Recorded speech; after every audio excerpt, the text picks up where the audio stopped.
really looking forward to reading Neither Poverty Nor Riches by Craig Blomberg. I've always appreciated Dr. Blomberg's writings, and I thought that this was a topic that really needed addressing. So I was super excited to get started. I think this book could potentially be both the most important and overlooked book on the issues of income inequality and social justice in the American church today. In the end, though, I felt like the book was kind of a mixed bag. There's some really good stuff in it, also some missed opportunities, and a few applications that just left me scratching my head a little bit. The good. I loved the format of the book. I love how he just tracked through the Bible from Genesis to Revelation, covering all major passages and even a lot of minor passages in the Bible on possessions. Blomberg made it clear from beginning to end that he wasn't on an ideological mission. He was simply here to present the Bible's teaching on stuff. Is it better to be poor? When is too much too much? What should those who have do for those who have not? And this book goes from text to text and honestly puts forward the Bible's teaching on the subject of possessions, wealth, finances, even if it doesn't align with what we think the Bible should say about finances. Chapter 3 in the book on the historical developments between the Old Testament and the New Testament was great. It was really helpful stuff. Also, Blomberg's honesty of talking about his own finances was also refreshing in a time period where most people won't share about their own financial situation. His honesty about the importance of property ownership in the biblical world was also welcome. The ownership of property enshrines a fundamental Judeo-Christian value, as well as his writings on the importance of generosity for landowners. Really good stuff. The Bible clearly doesn't see amassing resources or lacking resources as an evil or a good. The key is wherever you are, in riches or in poverty, where are you going to place your trust? And what are you going to do with the finances that you've been given? We must always trust in the Lord, regardless of where we are on the financial ladder. And then God provides us with numerous instructions on how we are to use our finances for the benefits of others.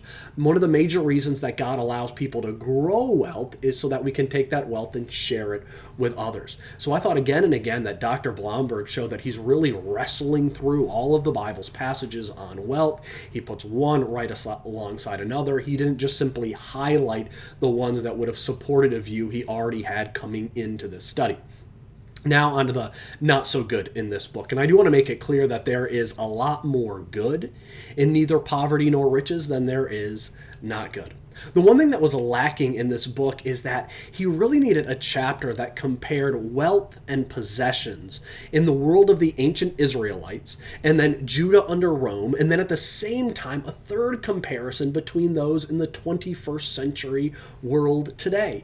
He sort of hints on it in the closing chapters when he speaks about his own finances, but an honest comparison of life in ancient Israel versus life today would show that 95 to 99% of Westerners, maybe even 99.5% of Americans today, would be counted as fabulously wealthy in biblical times. I would suggest reading the lives of ordinary people in ancient Israel, either before or after reading this book. I'll put a link to that review, to my review for that book below, in order to see the contrast between someone in America today who simply owns a washer-dryer combo in their apartment and catch the city bus. Comparing them against the lifestyle of an ancient Jew, you would have to count that almost every person in America would be in the category of being fabulously wealthy. And that made some of the statements in his book ring a little bit hollow to me.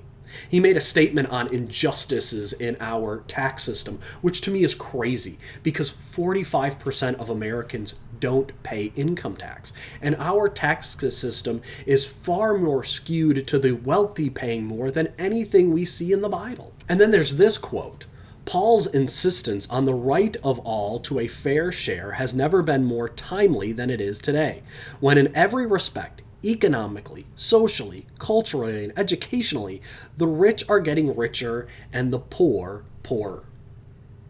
I don't know where he gets this from. I know it's a common talking point, but it's just not true. The poor are richer now than they have ever been in all of world history. Extreme poverty was 35% of the world's population back in just 1990. Today, extreme poverty is down to 10% of the world's population. The rich are getting richer, but the poor are also getting richer. I think a real assessment comparing biblical poverty to poverty today could have been really valuable in this book, and I was sad not to receive one. Overall, though, I want to say that I believe this book is highly important. This book should be on the bookshelf of every single pastor, every person who counts themselves a serious student of the Bible, and everyone who wants to speak on what the Bible's views are on wealth and possessions and taxation and caring for the poor. I don't think you can really have a good grasp of everything the Bible has to say on this until you've read Neither Poverty Nor Riches. I just wish that Blomberg would have taken a little bit greater effort to compare the poverty in the days of Elijah and Elisha versus poverty today. I also could have done without a few of the theological points in the book that were unrelated to the overall topic, and I also wasn't a fan of his take on James chapter 2. That important passage deserves better. So I do give a hearty recommendation to Neither Poverty Nor Riches by Craig Blomberg. But as with any book, I want to tell you to read it with wisdom and to understand the difference between the times in the Bible versus the times in which we live today. And if you enjoyed this review, if you want to stay connected to the wonderful and fascinating world of Christian literature, I'd encourage you to subscribe to the Rev Reads YouTube channel.